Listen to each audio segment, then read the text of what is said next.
It's a bonus edition of the Book Club for Kids. Hi, I'm Kitty Feldy. Last week we discussed Lisa Yee's novel, Maisie Chen's Last Chance. This week we continue the conversation. Lisa, you have had a varied writing background, including advertising, script writing. But tell us about this sort of writing a speech for the President of the United States. I was working at Disney and I was a writer-producer for Mickey's Very Merry Christmas Parade.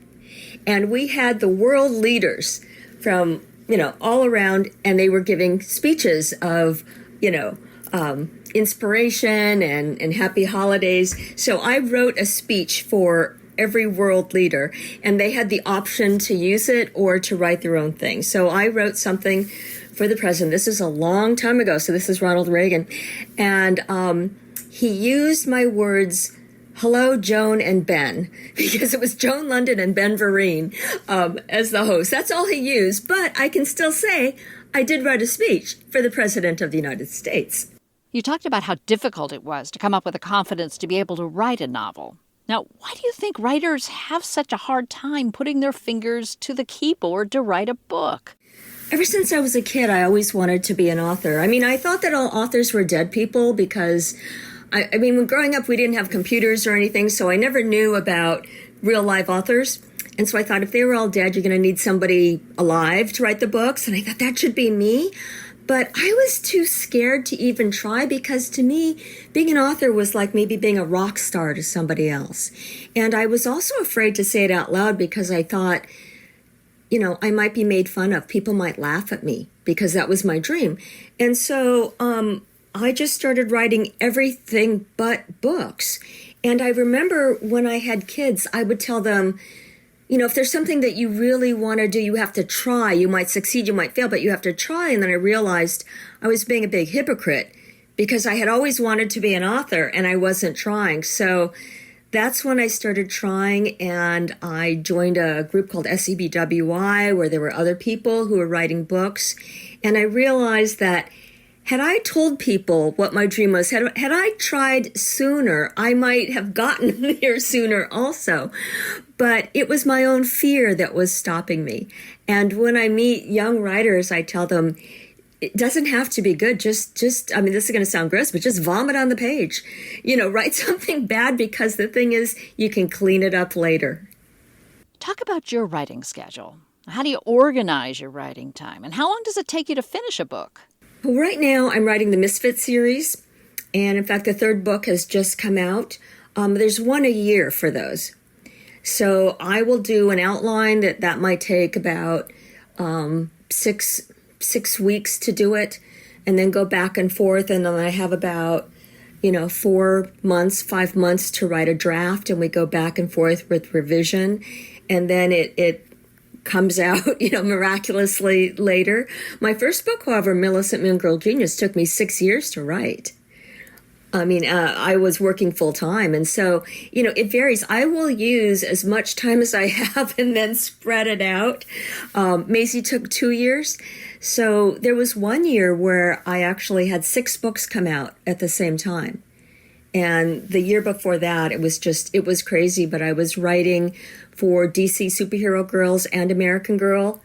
And you sign these things called non-disclosure agreements, so you can't tell the other publishers what you're doing. So I was not allowed to tell the other publisher that I was working for somebody else at the same time. And so it was writing day and night. It really was.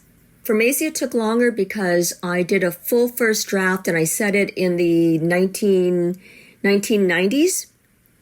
And then I threw it all away and started over.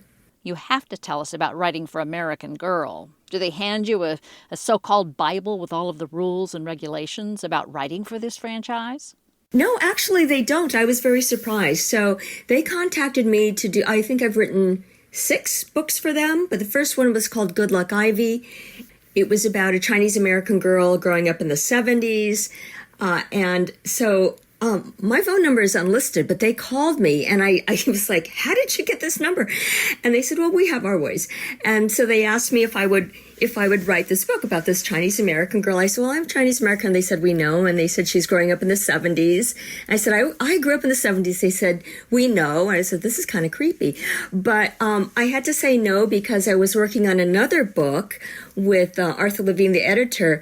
But on that day, I got a call saying that J.K. Rowling had sent in book number 7 for Harry Potter, and they were going to work on that. So mine was on hold for a while. So I was able to do the American Girl book.